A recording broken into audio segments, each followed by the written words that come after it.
दोस्तों ये कहानी है एक ऐसे गांव की जहाँ के कल्चर और भाषा को सीखने के लिए आपको इस गांव की लड़कियों के साथ सोना पड़ता है। लेकिन क्या होता है जब एक इंग्लिश ऑफिसर इस गांव के कल्चर को सीखने के लिए आता है। तो कहानी की शुरुआत उस समय से होती है जब ब्रिटिश हुकूमत का बहुत से देशों पर कब्जा था। यहाँ पर हम एक शिप को देखते हैं जिसमें से जॉन नाम का एक आदमी नीचे उतरता है। उसे वहाँ पर लेने के लिए साई नाम का एक आदमी आता है और वो उसे अपने कबीले तक ले जाता है जो जंगलों के बीच में बसा हुआ एक छोटा सा गाँव था। जॉन यहाँ पर हेनरी नाम के एक आदमी से मिलता है जो की यहाँ का गवर्नर है। फिर उसे वहाँ से बैलगाड़ी से आगे ले जाया जाता है। अब जॉन एक पढ़ा लिखा एजुकेटेड लड़का था तो हेनरी उसे पूछता है कि तुम यहाँ पर ही क्यों आए जबकि तुम तो कहीं और भी जा सकते थे। जॉन बताता है कि उसके फादर पहले इस गाँव के लोगों को पढ़ाया करते थे जिसके बाद उनकी वॉर में मौत हो गई, इसलिए वो यहाँ पर उनका अधूरा सपना पूरा करने आया है। आगे हेनरी उसे उसके रहने की जगह पर ले जाता है। जॉन उससे पूछता है कि मुझे यहाँ पर क्या काम करना होगा, लेकिन हेनरी उसे कुछ बताए बिना ही वहाँ से चला जाता है। इसके बाद वो कबीले के लोगों से मिलता है और उनके कल्चर और भाषा को सीखने की कोशिश करता है। इसी दौरान वहाँ पर एक खूबसूरत आदिवासी लड़की आती है और वो उसे पीने के लिए शराब देती है, लेकिन जॉन कहता है कि वो ड्यूटी के समय शराब नहीं पीता। तभी साई उसे कहता है कि उसका ऐसा मना करना इस कबीले के लोगों के लिए अपमान की बात होगी, इसलिए जॉन वो शराब ले लेता है। जिसके बाद वो कबीले वाले उसे सुबह से शाम तक शराब पिलाते हैं। इसके बाद जॉन का मन बहलाने के लिए वहाँ पर आदिवासी डांस पेश किया जाता है। अब उसे भी कबीले के लोगों का मन बहलाने के लिए कहा जाता है, पर जॉन उन्हें मना कर देता है। तभी साई उसे कहता है कि तुम गाना गा सकते हो, डांस कर सकते हो या कोई चुटकुला या पोयम सुना सकते हो। लेकिन जॉन को यहाँ पर कुछ समझ नहीं आ रहा था तो वो उन्हें एक बोरिंग सी स्पीच सुनाने लग जाता है। लेकिन यहाँ पर उन आदिवासियों को कुछ भी समझ नहीं आता तो जॉन अपनी बची कुछ इज्जत बचाने के लिए साई के साथ डांस करने लग जाता है। फिर अगली सुबह हेनरी उसे गाँव वालों के रहन सहन और रीति रिवाजों के बारे में बताने लगता है। तभी वहाँ पर वही खूबसूरत लड़की आती है जिसका नाम सलीना होता है। अब यहाँ पर जॉन को इन आदिवासियों की एक परंपरा के बारे में पता चलता है कि सलीना उसके साथ उसकी पत्नी बनकर रहेगी। दरअसल ये लड़की इस गाँव की एक स्लीपिंग डिक्शनरी है जो कि इसे इस गाँव की भाषा और रहन सहन इसके साथ सोकर सिखाएगी। हेनरी उसे बताता है कि सलीना ने तुम्हें खुद चुना है और तुम ब्रिटिश गवर्नमेंट के कॉन्ट्रैक्ट के हिसाब से अगले 3 सालों तक शादी नहीं कर सकते, इसलिए तुम इतने सालों में यहाँ पर अकेले पड़ जाओगे। अब बेहतर तो यही रहेगा कि तुम्हें ये ऑफर मान लेना चाहिए। लेकिन जॉन उन्हें मना कर देता है और कहता है कि सलीना उसके साथ सोए बिना भी उसको भाषा और कल्चर सिखा सकती है।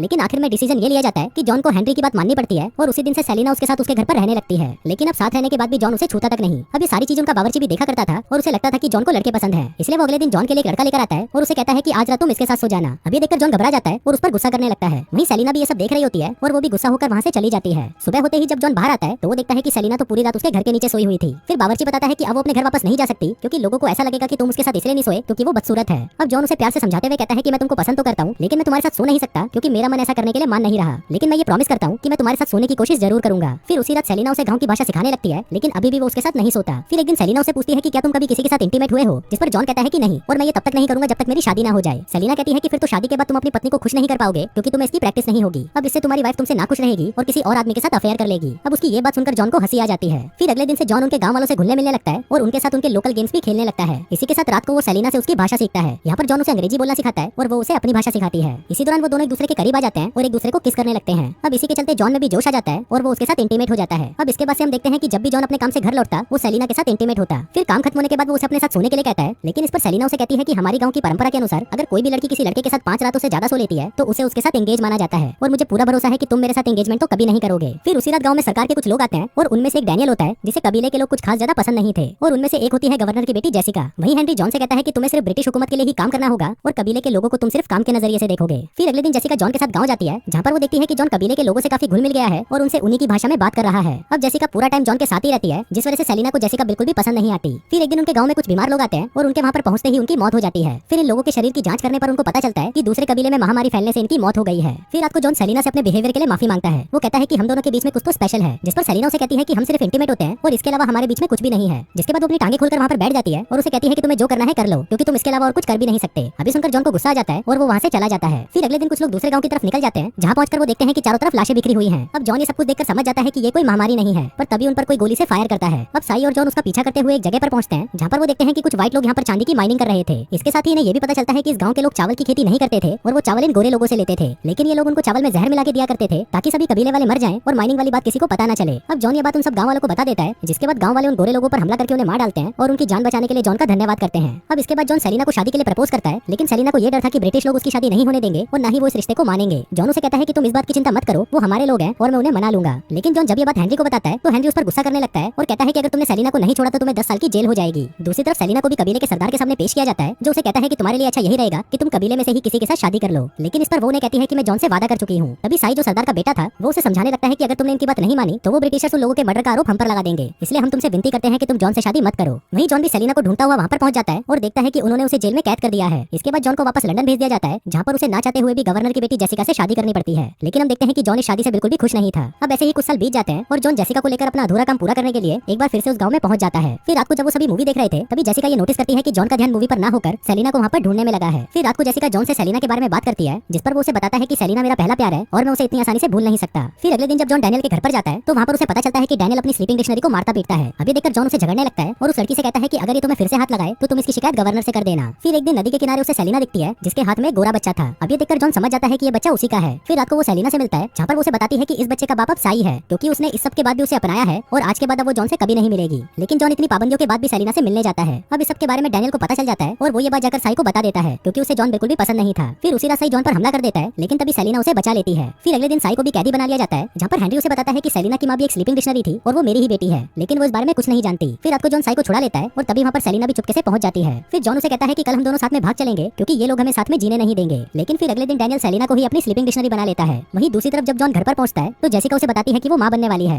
वहीं डैनियल सेलिना को अलग अलग तरह से परेशान करने की कोशिश करता है लेकिन इससे पहले कि वो उसे और तंग करता तभी वहाँ पर बावर्ची आकर उसे बचा लेता है। वहीं दूसरी तरफ जेसिका को भी पता चल जाता है कि जॉन वहाँ से भागने वाला है। वो समझ चुकी थी कि जॉन सेलिना से प्यार करता है, इसलिए वो भी उसे परमिशन दे देती है कि तुम उसी के साथ ही खुश रहो। उधर बावर्ची सेलिना को लेकर फेरी तक पहुंचता है लेकिन जॉन अभी तक वहाँ पर नहीं पहुंचा था। फिर कुछ देर बाद जब जॉन वहाँ पर आता है तो बावर्ची उसे बताता है कि सेलिना को लगा कि तुमने उसे फिर से धोखा दे दिया, इसलिए वो ये गाँव छोड़कर दूसरे गाँव चली गई। अब जॉन उसे ढूंढने निकल जाता है और अगले दिन उसे सेलिना मिल जाती है। अब इससे पहले कि वो वहाँ से आगे जाते डैनियल दूसरे गाँव से भी वहाँ पर पहुंच जाता है और उन्हें बांध देता है, जिसके बाद वो सेलिना के साथ जबरदस्ती करने की कोशिश करता है। अब जॉन उसे बचाने लगता है लेकिन डैनियल उसे मारकर नीचे गिरा देता है। इसके बाद वो जॉन को जान से मारने वाला था कि तभी कहीं से जहरीले तीर आकर उस पर लगते हैं जो कि वहाँ के गाँव वालों ने चलाए थे और ये वही गाँव वाले थे जिनकी जान कई सालों पहले जॉन और सेलिना ने बचाई थी। फिर फिल्म के लास्ट सीन में हम देखते हैं